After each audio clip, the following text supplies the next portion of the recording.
तो अब जैसे हम लोगों के पास एक टाइम है प्रीलिम्स के लिए, तो किस तरीके से तैयारी करनी चाहिए? अगर यहाँ पे कोई भी एस्पिरेंट है जो दिख रहा है, जिसको इस साल का अब अटेम्प्ट जी। करना, मतलब अगले साल का अटेम्प्ट करना है, तो प्रीलिम्स के लिए कैसे तैयारी करनी चाहिए?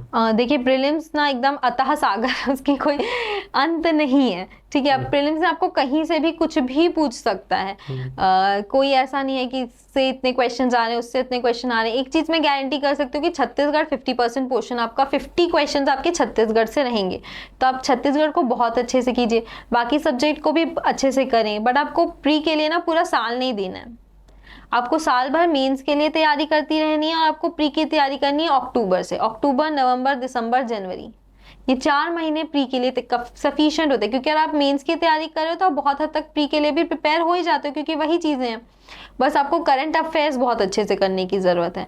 प्री आप मतलब प्री अगर आप करंट अफेयर्स बहुत अच्छे से प्रिपेयर कर रहे हो तो आपका प्री अच्छे से हो जाएगा।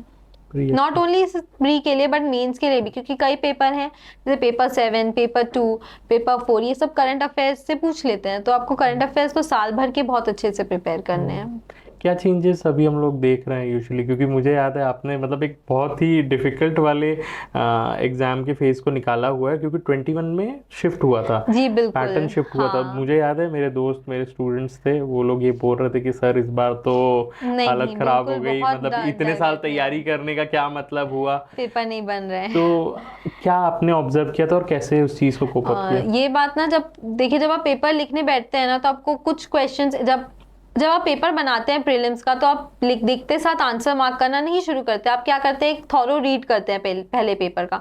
तो जब आप पेपर रीड करते हैं तो आपको समझ आ जाता है कि पेपर का लेवल क्या है। अगर आपको लगता है पेपर ईजी है, बहुत ज्यादा इजी है, तो भी आपको उतने ही क्वेश्चन बनाने हैं जितने आपको आते हैं, क्योंकि आप ज्यादा अटेम्प्ट करोगे तो नेगेटिव मार्किंग है। पेपर बहुत हार्ड है तो भी आपको उतने ही बनाने हैं जितने बन रहे हैं, क्योंकि कट ऑफ कम जाएगा। पेपर मॉडरेट है तो आप थोड़ा सा फ्लूक कर सकते हो, बट सिर्फ 2 या 3 क्वेश्चन, उससे ज्यादा नहीं।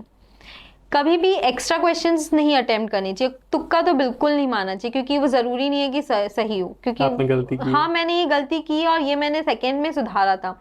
सेकेंड टाइम मेरा प्रीलिम्स निकलने का यही था, मैंने पहली बार में कुछ 90 क्वेश्चंस अटेम्प्ट कर लिए थे और मेरे बहुत सारे गलत हो गए थे। सेकेंड में मुझे 74 क्वेश्चंस बने, मैंने 74 ही बनाए, उससे ज्यादा मैंने अटेम्प्ट करने की कोशिश ही नहीं की।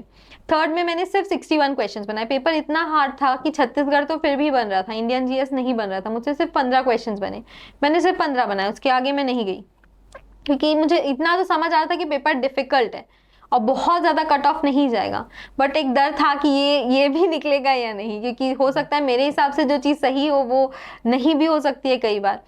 तो ये डर तो था, बट मैं यही कहूंगी कि कभी भी फ्लूक के हिसाब से अपना प्रीलिम्स नहीं देना चाहिए। आपको बहुत एक्यूरेटली पेपर को इवेल्युएट करना है कि पेपर इजी है, मॉडरेट है या हार्ड है। इजी और मॉडरेट में तो कभी भी तुक्का नहीं करना चाहिए, क्योंकि वो आपको हमेशा नेगेटिव मार्किंग की तरफ लेके जाएंगे।